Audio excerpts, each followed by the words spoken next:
Greetings, everyone. Today I'd like to read an excerpt from one of my collection of novellas entitled At the Fringes of Experience. These are essentially experimental works, so here goes. This is from the strange diaries of Jeremy Flood. Day of Judgment. I listened for a sign of my deliverance at the door. I prayed that they would come and get me and dispatch me at last. They could torture me if they liked, provided that it would lead to death. Finally it happened.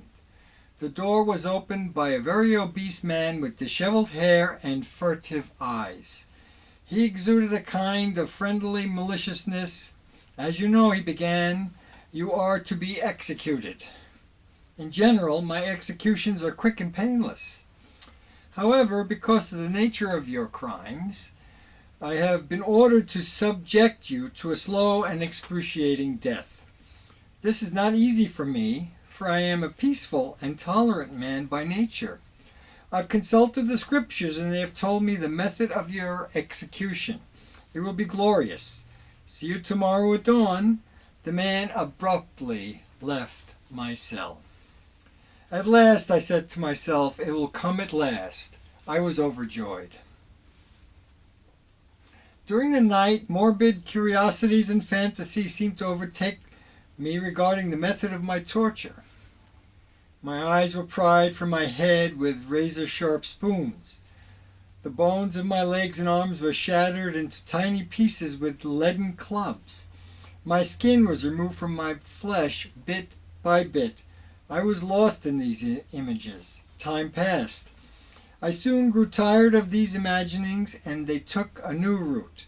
I became the torturer. How I loved this role! I gloried in the power and took pride in the suffering I was responsible for.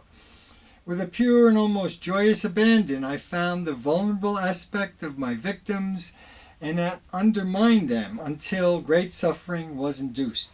I, like the matador, knew when to release the wretches to the open arms of death. Death, sweet death, would come to me. I longed to surrender to it. This is true freedom, I thought. I slept blissfully with those words on my lips. As the dawn broke through the singular narrow window of my cell, I was awakened by the heavy sound of boots striking the concrete. 3 soldiers entered. The officer among them said, "It is time." I willingly stood up. They led me outside and removed my hood. I was standing in an open courtyard. All around me was a huge crowd of spectators. In front of me stood a gentleman of apparently noble lineage who was elegantly dressed and behaved with the utmost civility. He began, "On this day, in glorious retribution for your crimes against the authority, you will be nailed to a tree with great spikes and left there to die of loneliness and dread." I was not terribly horrified by that prospect. On the contrary, I thought it to be an imaginative device. "Do you have anything to say on your behalf?" he asked me. "No," I replied, "except that I find this all terribly tiresome." This response infuriated everyone. The chant, "Kill him! Kill him!" spontaneously rose from the crowd. A tree trunk was thrown at my feet. I was ordered to carry it. Before me was a long, narrow path up a treacherous incline to the crest of a hill. All along this route I was subjected to derisive onlookers, some of whom I knew. I recognized Denise among them. She had a man on her arm. Rather than looking mournful, she seemed excruciatingly happy. And when our eyes met, she winked at me. A strange deliverance. Once at the top of the hill, I was ordered to lie upon the trunk of this tree. My arms were held down, with the palms of my hands placed against the sides of the trunk. The points of huge spikes were placed against my hands. The executioner came forward carrying a huge hammer.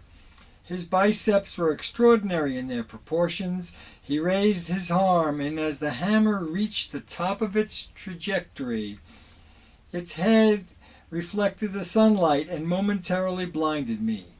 I awaited the pain that would surely electrify my body as the spike tore through my flesh. Surprisingly, I felt nothing. Opening my eyes, I witnessed the most extraordinary event. The sky seemed to split open and a magnificent angel descended, dispatching my captors with an intense light that transformed them all to mere vapors in the morning sky. This apparition filled the crowd with panic. Many were trampled to death as they ran. The open field soon became covered with bodies and blood. A great anger filled my lungs and I screamed. I emptied the air from me so thoroughly that I began to swoon. Before I lost consciousness, I heard a voice from the sky. "Lord, will you ever understand yourself?" A time of awakening. I was awakened by shrill screams, and when I opened my eyes, I saw men and women all running madly. The sky was hot and filled with heavy black soot and debris. In the immediate background loomed a towering volcano with brilliant red flames leaping from its cone. Red-hot molten rock was cascading down the mountainside and enveloping all the dwellings in its path. The inhabitants appeared to be dressed in the fashion of ancient Rome. I realized that I was in Pompeii on the very day of its destruction. Somehow I had been hurled backwards in time. In the midst of this frenzy and chaos, I stood unperturbed. The intense heat had no impact on me. I remained amazingly calm as the lava approached. Finally, it reached me and passed right by me, leaving me totally unharmed. I became alarmed. All around me, bodies were smoldering and burned beyond recognition. Yet, I was unmolested. I was unable to deal with these events in any meaningful way. I began to roam the earth as one of its lonely and inexplicable passengers. Neither the time nor the space I was immersed in seemed to have any meaningful continuity. Past, present, and future were everywhere interchangeable. I was in Central America at the time that the magnificent Mayan civilization was flourishing. I traveled their marvelous cities, and everywhere my presence was unrecognized. I was apparently transparent to their eyes. I watched helplessly as a terrible plague ravaged their population. The Mayans had reached great spiritual heights. So profoundly religious had they become that they paid little attention to practical matters. When pestilence struck, they were totally unprepared. As a result, in the short space of a year, only the monuments and structures of their world survived. I traveled the planet many times, never seen or heard. I was always an objective witness to some overwhelming catastrophic event. Civilizations, both obscure and powerful, rose and fell before me. Death and destruction were so haphazard and indiscriminate that in some cosmic way it provoked my laughter. Again and again, everything that seemed destined to flourish and thrive was thwarted by some inexorable flaw. The great river of death eroded away everything. In the end, chaos always seemed to prevail. The apocalypse. Finally, it came to be, the final end of the human species, caused by an event so terrible that the entire planet was left without even the traces of the diversity of life that once adorned it. An improbable cosmic event had brought another star within the gravitational influence of the sun. This created monumental planetary disturbances. The temperature of the Earth rose a few degrees as a result. This added temperature accelerated chemical reactions among the myriad man-made pollutants in the air and the oceans. The intense heat instantaneously vaporized flesh, metal, water, and wood, as the very air ignited in a vast incendiary explosion. Only the barren rock and stark mountains remained. The earth hung in the sky as desolate as its moon. This scene reminded me of the earth's beginnings, yet somehow I was spared. Immense grief and satisfaction filled my heart at the same time. The entire solar system now hung in the sky without a sound, for life had abandoned it. I felt tormented by the degree of the loss. I decided to travel to the opposite end of the galaxy. I moved through the galaxy much like an amoeba. I simply extended the reaches of my being at the forward end and contracted the part nearest where I had been. The substance that I was composed of was so fluid that it captured whole groups of stars and heavenly bodies as I moved, inadvertently transporting them much like a bee carries pollen. Along the way, I witnessed the death of many stars. Some died gradually, while others were consumed in a fiery flash of brilliance and energy. Despite these flourishes, the universe remained stable. My travels ultimately led me to Zennor, the only planet of a binary star system at the edge of Andromeda. Zennor was enormous and sparkled with an opulent green in the light of its suns. Zennor was breathtakingly beautiful, so beautiful that I could not pass by without investigating further.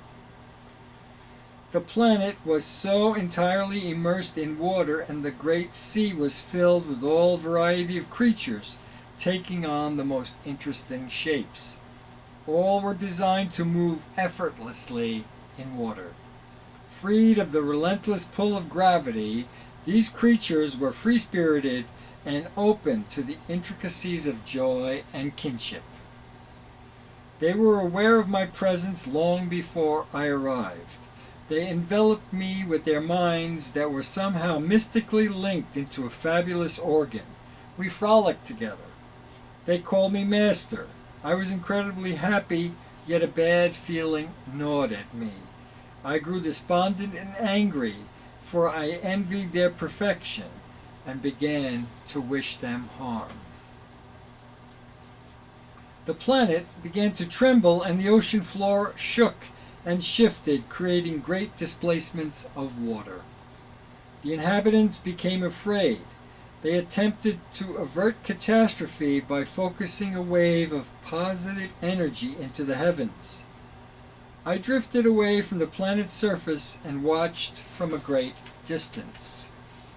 Suddenly, a light appeared to approach me, and a radiant creature, the very same who saved me from execution on Earth eons ago, came towards me and spoke.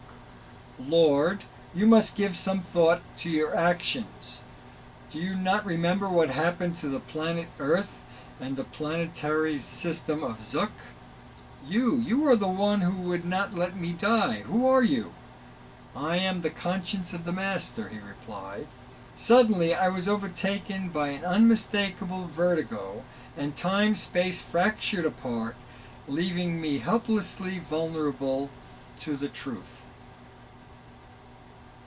Truth recaptured. My memory suddenly returned. I was the originator of the chaos and all I had experienced. It was my nature that was flawed. All creatures were mirrors of this imperfection. It was this failing that enraged me. It was this self-awareness that made me want to retreat from my own creations and forget my own God nature. For this reason, I employed my conscience to periodically remind me of my true identity. It was I, in fact, who destroyed the Earth and the planetary system of Zook in order to eradicate all traces of the imperfection that festered there. I had become an angry and vindictive god. I am getting old and tired, yet unable to die. Conscience, I asked, I am the creator? Yes, master, you are and always have been. My visit to Zennor made me envious. I came across an intelligence that was more godlike than me. I have a gnawing urge to destroy Zennor. There can be only one God, one mastermind. I am he, yet I was so weary of this nature. How can I stop the madness that has become interwoven into all my creations? Must I destroy it all completely and begin once again from absolute darkness? I was so thoroughly perplexed, confused, and uncertain that I looked towards my conscience and spoke with a voice that shook the firmaments. Will me to Rygor with its 9 luscious moons. Let me be the eternal azure blossom upright in its glory beside the shimmering sulphur pools. At last, I am forgetting once again. The end. Thank you for listening, and we'll get back together next time with another story from this collection.